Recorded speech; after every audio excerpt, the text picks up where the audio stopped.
Hello दोस्तों।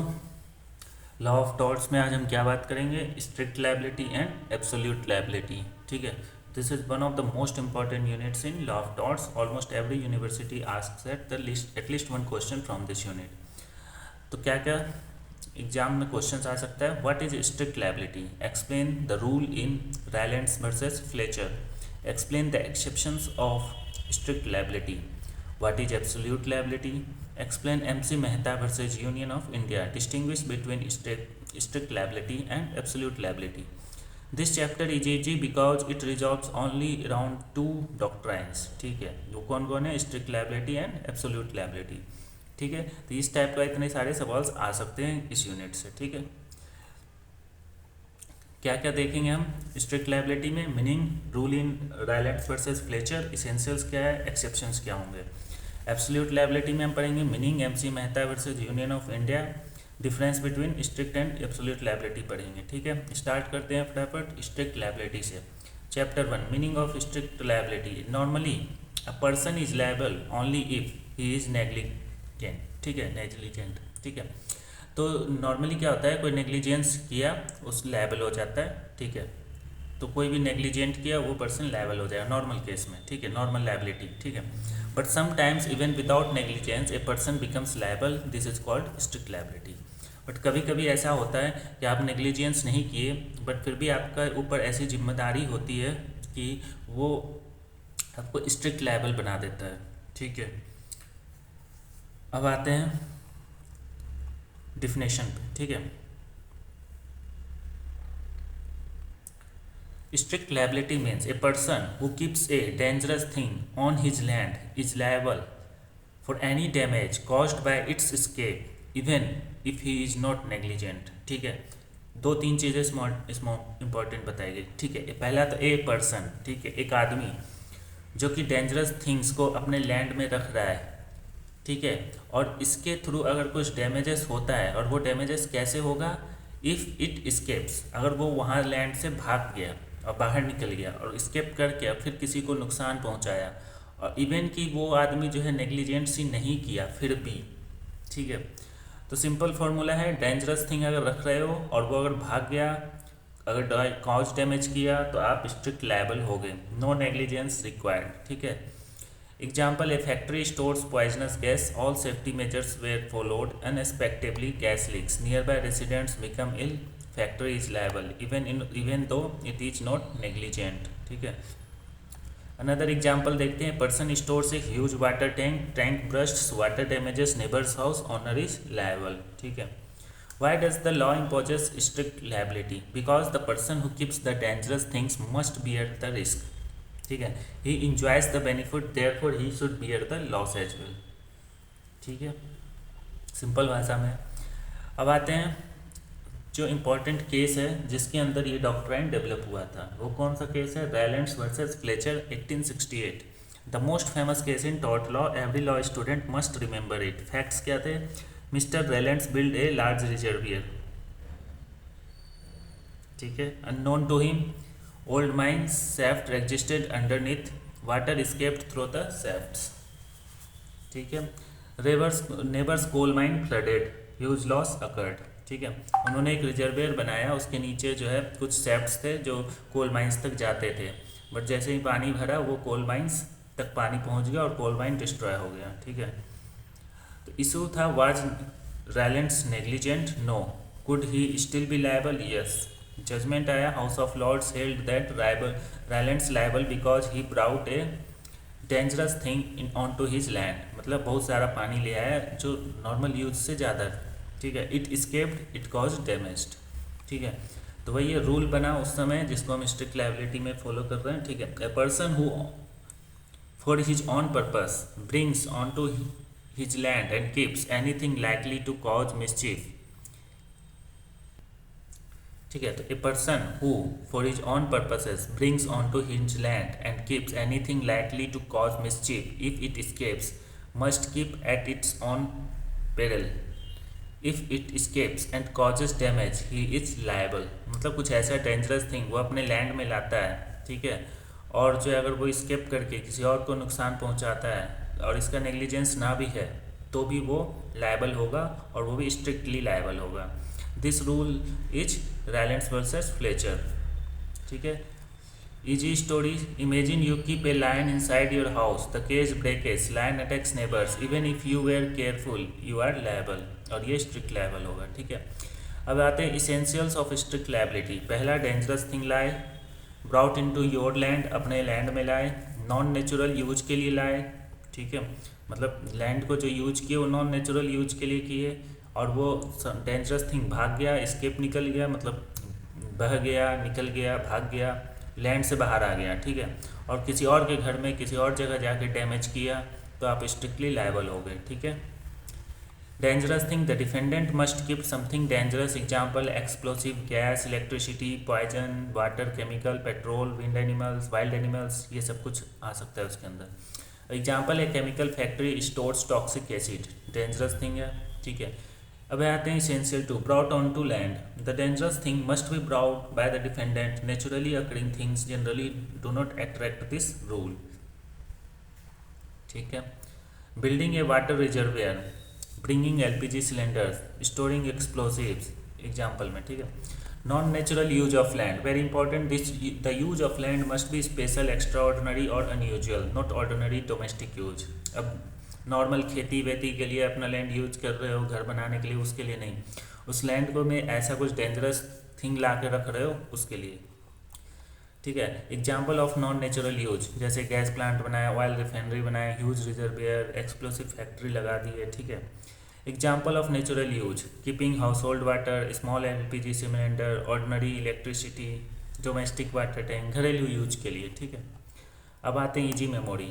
पहला natural, home use, non natural, commercial या डेंजरस यूज। ठीक है, स्केप, जो नेक्स्ट पार्ट है वो escape, very important, the dangerous thing now must escape from defendant property to another place. ठीक है, example gas leaks into neighbours houses, escape, water flooded into neighbours land, escape, no escape, gas remains inside factory, workers injured, rule generally does not apply because there is no escape beyond the defendant's premises, other remedies may still be available.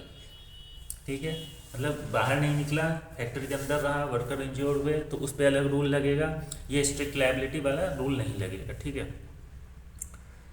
तो rules generally does not apply because there is no escape beyond the defendant's premises. ठीक है, ये वाला जो rule है कि वो escape हो वो नहीं लगेगा, अदर रेमेडीज स्टिल अवेलेबल। ठीक है, अब आते हैं डैमेज, एक्चुअल डैमेज दिखना चाहिए। ठीक है, गैस लीक हुआ, nobody injured, no damage, no strict liability claim. ठीक है, गैस लीक हुआ, people injured, strict liability applied. अब आते हैं एक्सेप्शंस ऑफ स्ट्रिक्ट लायबिलिटी, बचने का क्या तरीका है अगर स्ट्रिक्टली लायबिलिटी लग गया तो। Even if all essential exists the defendant में स्केप लायबिलिटी। पहला, वो बोल सकता है कि प्लेंटिफ ऑन फॉल्ट, मतलब बता सकता है कि प्लेंटिफ ने आके जो है शेर का पिंजरा खोल दिया और शेर उसके पीछे पीछे गया और शेर उसे खा गया, बाहर निकल गया। ठीक है, तो if plaintiff himself causes the escape, defendant is not liable. Example, neighbour intentionally break chemical tank, gas escapes, factory not liable. Act of God, extraordinary natural event हो रहा है जैसे अर्थक्वेक, साइक्लोन, वाटर फ्लड, ये सारे कुछ है तो फिर बच जाएगा। ठीक है, act of third party, escape caused by stranger without defendant's control. ठीक है, मतलब डिफेंडेंट ने नहीं किया, किसी तीसरा आदमी ने घर में घुसा चोरी करते हुए और फिर कुछ ऐसा किया कि वो हुआ, कुछ भी हुआ कि जो वो स्केप कर गया। ठीक है, फिर जाके किसी को नुकसान किया। अब जैसे terrorist damage pipeline, gas escapes, factory may not be liable if the act was truly independent and could not reasonably has been anticipated and prevented. ठीक है, content of consent of plaintiff, plaintiff ने बोला कि हाँ भाई हम risk लेते हैं, कोई दिक्कत नहीं। ठीक है, plaintiff agreed to the risk, two factories share dangerous water storage, both consent leak occurs.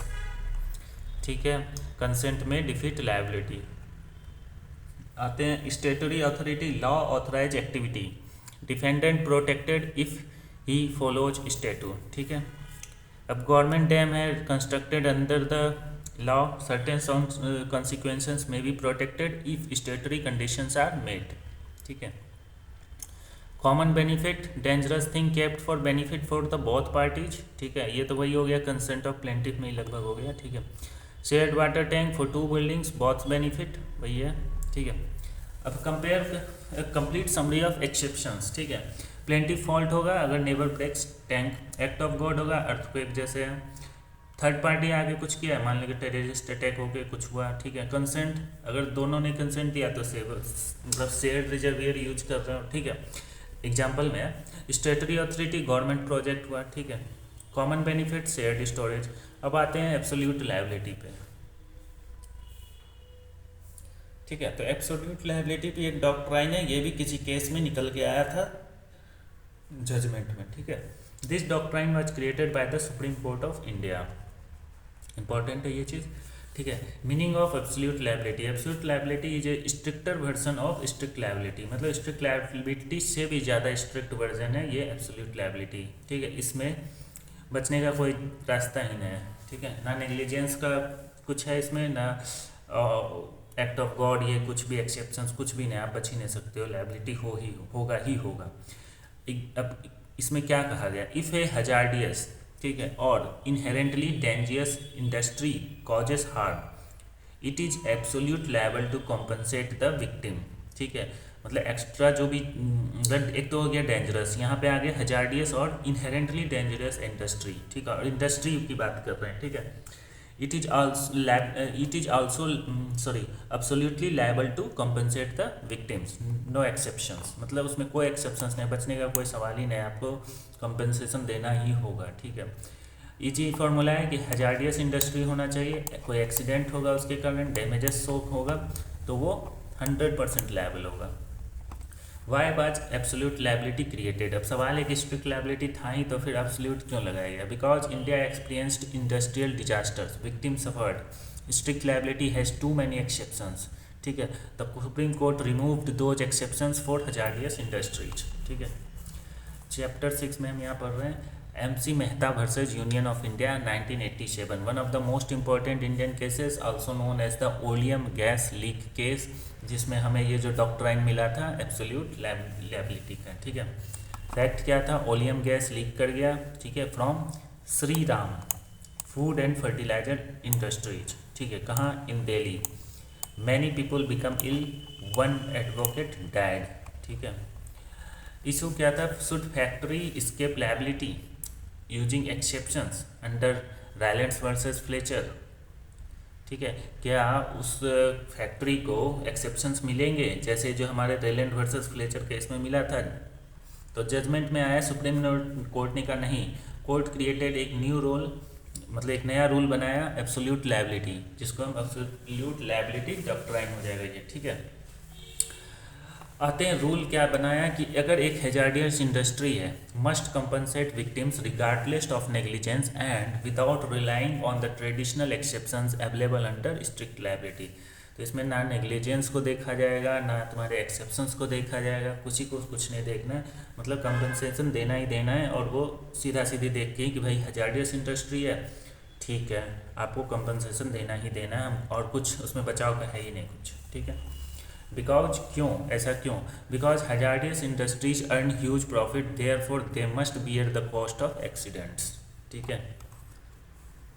Principal है the greater the danger the greater the responsibility, मतलब जितना ज़्यादा डेंजरस थिंग रहेगा उतना ज़्यादा आपको रिस्पॉन्सिबिलिटी भी ज़्यादा होगा, ठीक है। एग्जाम्पल है chemical factory, gas plant, nuclear plant, explosive factory, petroleum refinering, toxic waste plant, ये सब चीज़, ठीक है। एग्जाम्पल है gas leaks from chemical factory, factory says earthquake caused leak, under absolute liability still liable, ठीक है। तो उनका कहना है कि जब आप ऐसा हजार्डियस थिंग रख रहे हो तो अर्थक्वेक और एक्ट ऑफ गॉड सब चीज़ों को ध्यान में रखते हुए बनाना है, ठीक है। और अगर कुछ होगा तो आप इक्वली लायबल होगे, ठीक है। अनदर एग्जाम्पल केमिकल एक्सप्लोजन हुआ caused by the any stranger still liable. Differentiate between strict liability and absolute liability, very important, almost every year पूछा जाता है, ठीक है। Strict liability based on the case Rylands and Fletcher 1868, कहाँ, England, ठीक है। और absolute liability based on the MC Mehta versus union of India, कहाँ, 1987, इंडिया, ठीक है। ये इंग्लिश रूल में आया कौन, स्ट्रिक्ट लायबिलिटी, और ये इंडियन रूल में आया कौन, एब्सोल्यूट लायबिलिटी। इसमें एक्सेप्शंस अवेलेबल हैं, बचने के रास्ते हैं, इसमें no tradition exceptions, applies to dangerous thing, applies to hazardous industries, hazardous भी होना चाहिए और इंडस्ट्रीज भी होना चाहिए, ठीक है। स्केप रिक्वायर्ड, ठीक है, इसमें नो स्केप, स्केप हो या ना हो कोई मैटर नहीं करता, दोनों केस में मिलेगा। Harm from hazardous activity attracts liability even without relying on the traditional escape rule.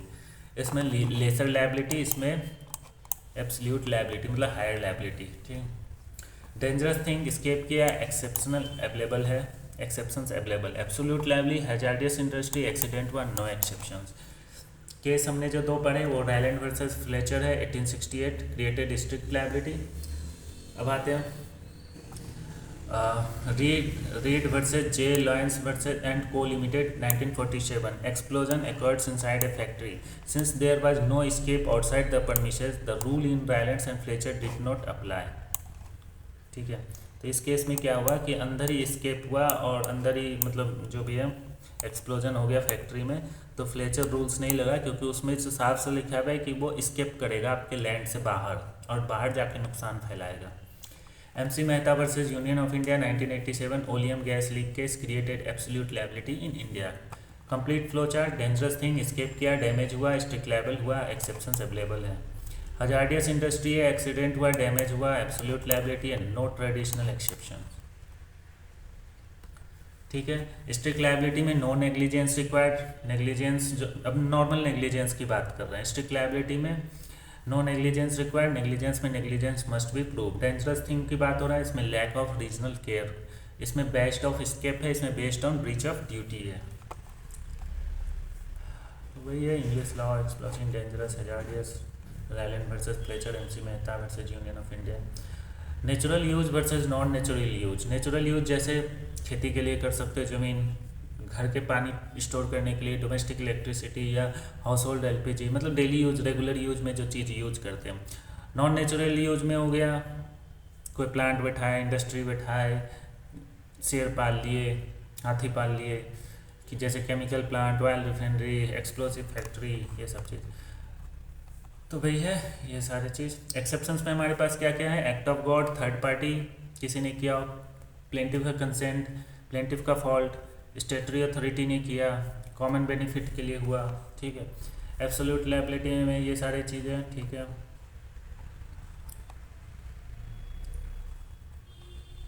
Strict liability, liability without proving negligence for escape of dangerous thing, किस केस में मिला, रायलैंड वर्सेस फ्लेचर 1868। एग्जाम्पल में reservoirs flood neighbours mine को destroy कर दिया। Dangerous thing substance likely to cause harm if it escapes, Ryland versus Fletcher. Gas, explosive, chemicals, wild animals भी होगा, ठीक है। नॉन नेचुरल यूज, एक्स्ट्राऑर्डिनरी और hazardous use of land, Ryland versus Fletcher, chemical factory था, ठीक है। Escape, dangerous thing moves from the defendant's property to another place, ठीक है। रीड वर्सेस जे लायंस, ठीक है। Gas leaking into neighbours houses, ठीक है। Exception, situations where strict liability doesn't apply, Rylands versus Fletcher, act of God, plaintiff's fault. Absolute liability, hazardous industries are fully liable without traditions, escape, exceptions. MC Mehta versus union of India 1987, ठीक है। Oleum gas leak, ठीक है। Oleum gas leak case, supreme court created absolute liability in case of MC Mehta, gas leak from hazardous industry, ठीक है। तो इस video में हमने पढ़ा strict liability versus absolute liability, ठीक है। वीडियो अगर सही लगा हो तो लाइक कर लो, चैनल सब्सक्राइब कर लो और मिलते हैं नेक्स्ट वीडियो में नए वीडियो के साथ। Thanks for watching.